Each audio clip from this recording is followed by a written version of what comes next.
Hi guys, good morning. मैं धीरज कुमार। तो guys हम लोग देखने वाले हैं आज क्लास 10th के मैथमेटिक्स चैप्टर हमारा फर्स्ट रियल नंबर चल रहा है। इसमें हम लोग प्रश्नावली 1 का एफ आज देखने वाले हैं, जो कि इसमें आप सभी जो भी क्वेश्चन दिए जा रहे हैं सब क्वेश्चन आपको ऑब्जेक्टिव मिलने वाले हैं।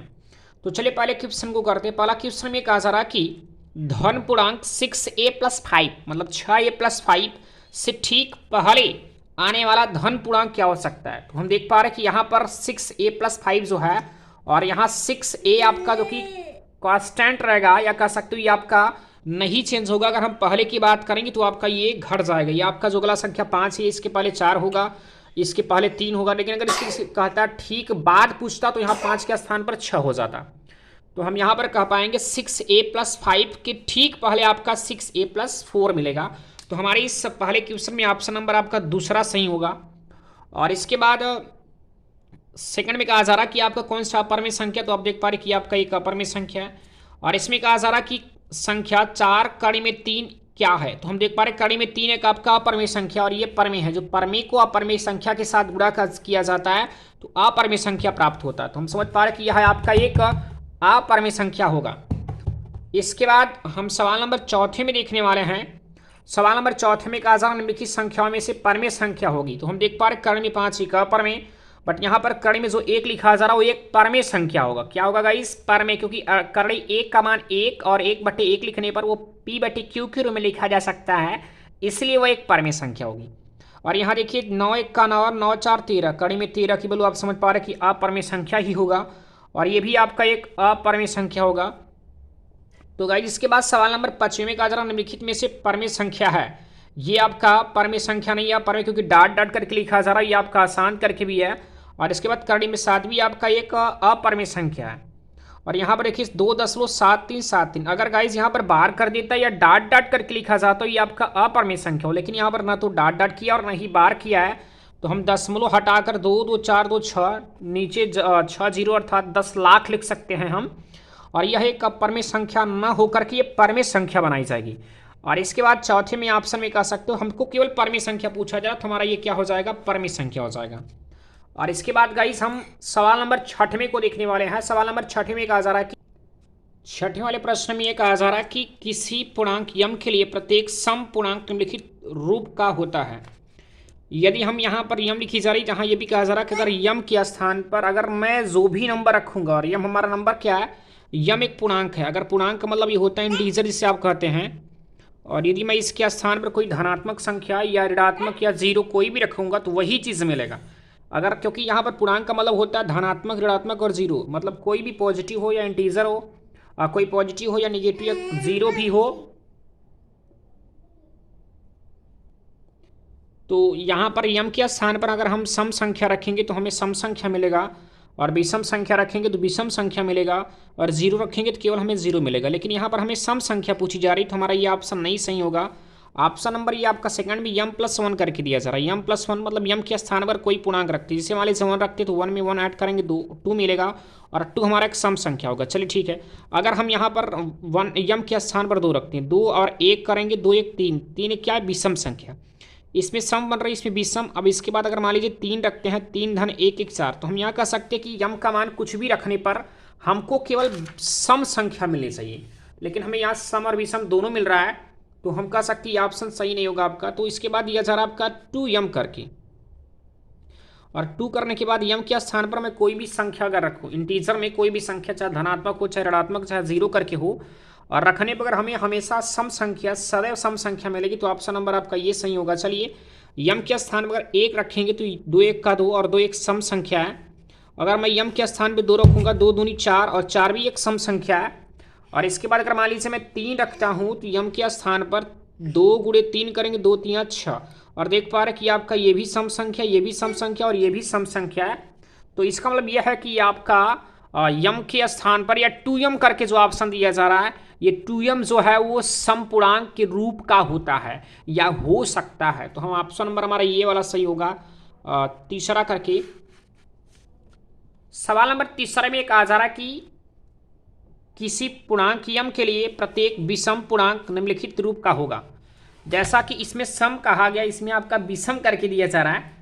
और इसमें हम देख पा रहे हैं कि अगर q के स्थान पर, चूंकि q एक पूर्णांक संख्या बनाई जा रही है, और यदि इसके स्थान पर मैं कोई भी पॉजिटिव इंटीजर रखता हूँ, कोई भी निगेटिव नंबर रखता हूँ या जीरो रखता हूँ, वो ऐसा कौन सा इस चारों ऑप्शनों में से कौन सा ऐसा ऑप्शन होगा या ऐसा कौन सा ऑप्शन होगा जो सदैव विषम संख्या होगा। क्यू तो नहीं होगा, क्योंकि क्यू में अगर हम सम संख्या रखेंगे तो सम ही मिलेगा, विषम रखेंगे तो विषम ही मिलेगा। Q+1 करेंगे तो ये भी हमको नहीं लग रहा मिलेगा, क्योंकि आप देख पा रहे हैं जैसे कि यहाँ पर M+1 करके दिया जा रहा था, सेम उसी प्रकार ये भी है। और ये आप देख पा रहे हैं कि 2Q करके दिया जा रहा है, ये भी नहीं बनेगा, इसलिए क्योंकि 2Q और Q के स्थान पर अगर मैं 1 रखूंगा तो 2 1 सा 2 1 मिल जाएगा, और 2 एक हमारा सम संख्या है। इसके बाद अगर हम रख दीजिए Q के स्थान पर 2 रखते हैं, 2 दूनी 4, 4 एक हमारा सम संख्या, मतलब यहाँ पर कोई भी अगर आप नंबर रखेंगे तो आपको सम संख्या ही मिलेगी। तो हम इससे प्रश्न में विषम संख्या, विषम पूर्णांक की बात कर रहा है। तो ऑप्शन नंबर चौथा हमारा बाकी है 2Q+1 करके। तो हम यहाँ पर Q के स्थान पर अगर मान लीजिए 1 रखते हैं तो आपका 2 एक का 2 और एक 3 मिल जाएगा, 3 एक विषम संख्या है। और इसके बाद अगर मान लीजिए मैं 2 रखता हूँ, 2 की इंटू कर लीजिए 2 और +1 कर लीजिए, 2 दूनी 4 और एक 5, जो कि 5 आपका एक विषम संख्या बन जाएगा। और 2 गुणे अगर 3 करते हैं, 2 3 6 और 1 7 हो जाएगा, जो कि 7 भी एक विषम संख्या होगा। तो हम ये समझ सकते हैं कि यहाँ पर Q के स्थान पर कोई भी पॉजिटिव या इंटीजर या कोई भी नंबर रखेंगे तो सदैव आपको विषम संख्या मिलेगी। तो ऑप्शन नंबर आपका ये 2Q+1 वाला सही हो जाएगा। और इसके बाद गाइस ये 8वां वाला क्वेश्चन इंपॉर्टेंट है, जो कि आपको कई बार या पूछा भी जा सकता है और कई बार पूछा भी गया है कि संख्या आपका n² - 1 बराबर 8 से विभाज्य होगा। मतलब n के स्थान पर मैं कौन सा नंबर रखूँ, पूर्णांक में कोई कौन सा पूर्णांक रखूँ या आपका प्राकृतिक संख्या रखूँ। पूर्णांक मतलब यहाँ पर धनात्मक ऋणात्मक जीरो तीनों रखने पर क्या संभव है, या प्राकृतिक संख्या के लिए संभव, या विषम संख्या के लिए, सम संख्या के लिए। क्योंकि यहाँ पर आप देख पा रहे हैं कि ऑप्शन आपका ये मारा गया तीसरा, जो कि विषम संख्या के लिए।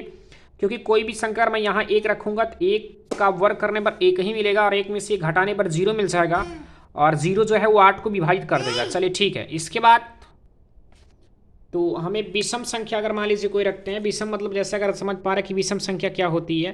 अब n के स्थान पर विषम संख्या 1 और 3 और 5 और 7 और 9 और 11 करके अगर मान लीजिए इस प्रकार से अगर विषम संख्या रखते हैं, क्या आपका 8 से विभाज्य होगा।